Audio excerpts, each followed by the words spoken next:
Salut les frérots, j'espère que vous allez bien. On se retrouve aujourd'hui pour une nouvelle vidéo. Je m'excuse par avance pour le bruit, s'il y a les bruits de travaux qui sont persistants en arrière-plan, et également pour mon aspect un peu gras et transpirant, il fait relativement chaud. Aujourd'hui, nouvelle vidéo sur la production d'énergie et pourquoi tu es globalement tout le temps fatigué. Aujourd'hui, ça m'embête un petit peu de voir qu'il y a beaucoup trop de jeunes. Et quand je dis jeunes, c'est des personnes qui ont moins de 35, moins de 40 ans, enfin jusqu'à 35-40 ans, qui sont souvent, beaucoup trop souvent, fatigués. Pourquoi? Parce que c'est une fatigue qui est persistante, c'est une fatigue qui est physique et c'est également une fatigue qui est mentale. C'est-à-dire en fin de journée, on est complètement vidé de toute énergie et de toute envie, motivation. Aujourd'hui, le sujet de l'énergie, c'est un sujet qui est très mal compris et c'est bien dommage. Pourquoi? Parce que ça a une importance capitale.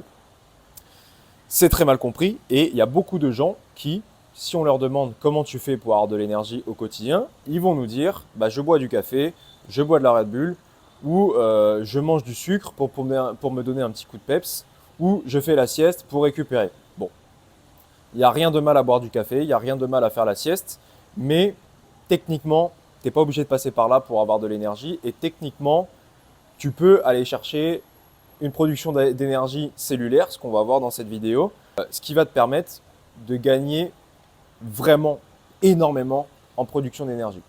Le problème aujourd'hui, c'est que nos modes de vie, le mode de vie moderne, est en totale contradiction avec la production d'énergie cellulaire. Et je m'explique. Si tu veux, à la base de la production d'énergie, tu as deux choses. Tu as les mitochondries, qui sont des cellules qui sont à la base de la production énergétique. Ce sont les centrales énergétiques de ton corps, tout simplement.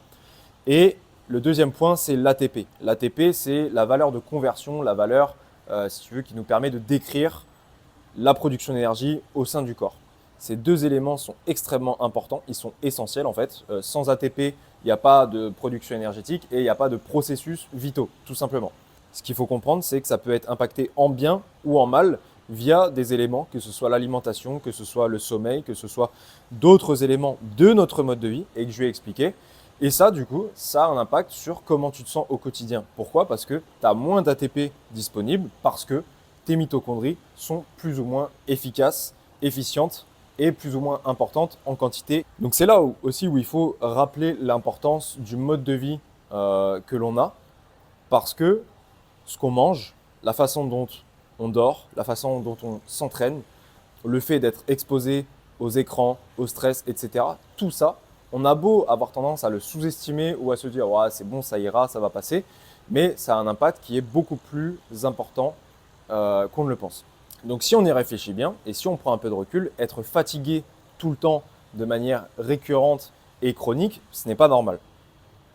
C'est normal en fin de journée d'être fatigué parce que tu as ta journée de travail et d'effort dans les jambes, donc c'est normal d'aller te coucher et d'être fatigué. Mais voilà, c'est pas normal d'être exténué et d'être constamment fatigué, vraiment être drainé et ne pas avoir d'énergie.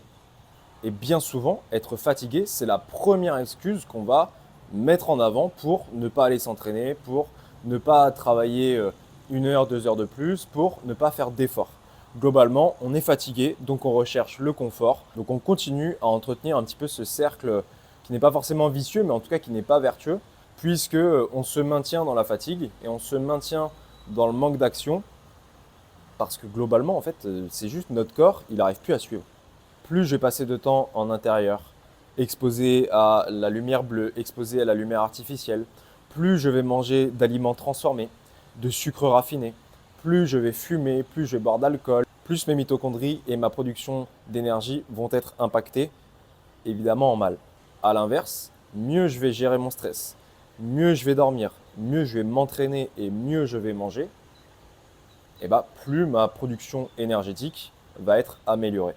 Donc on en revient toujours à des fondamentaux et à des piliers de la productivité et de la performance. On ne va pas chercher à réinventer la roue, on ne va pas chercher à inventer des techniques d'optimisation pour se palucher dessus et se dire qu'on est en train d'évoluer. Non, non, on va juste revenir à des choses qui manquent dans la vie de 90% des gens et c'est pour ça qu'il y a autant de gens qui se plaignent de ne pas avoir d'énergie au quotidien.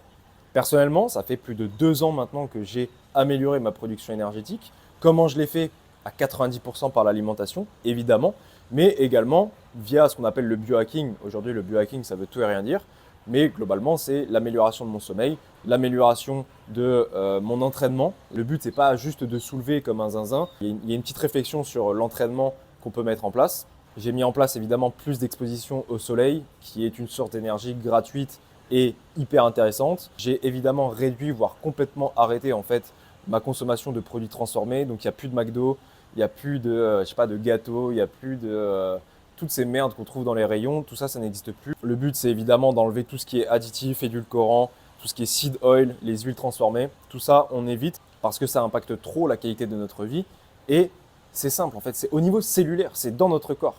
Donc quand on est fatigué, c'est juste un signe du corps. Il te dit, c'est bon, j'en ai marre, je suis là, changeons. Changeons de mode de vie, changeons d'alimentation et allons vers quelque chose de plus positif. Allons vers quelque chose qui est bon pour moi. D'ailleurs, j'ai même arrêté les pâtes et je vous le conseille vraiment. Si tu es un homme qui est en recherche de performance, que ce soit sur le plan mental et physique, si tu es un entrepreneur qui veut améliorer ses résultats et ses performances au quotidien, il te faut une stratégie de santé et il faut que tu améliores ton mode de vie. Tu ne peux pas continuer à être impacté par ton propre mode de vie. Tout ça, c'est toi qui es en contrôle. C'est toi qui es en contrôle de ce que tu manges. C'est toi qui es en contrôle de la façon dont tu dors. C'est toi qui es en charge de tout ça. Je peux comprendre, parce que je suis passé par là, qu'on ait des idées reçues, qu'il y a des choses qu'on met en place. On pense que c'est bon pour nous. On pense que c'est OK en fait.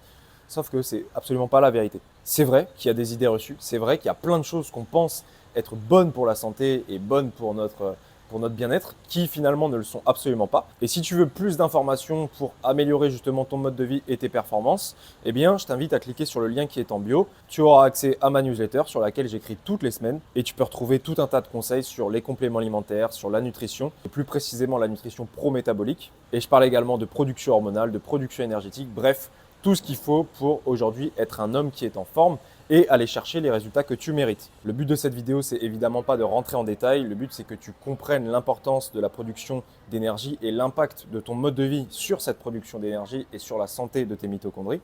Donc si ça t'a ouvert les yeux et si tu as appris quelque chose, je t'invite à liker, commenter et évidemment à t'abonner. Et je t'invite également à cliquer sur le lien qui est en bio. C'était Flo, je te dis à la prochaine. Ciao.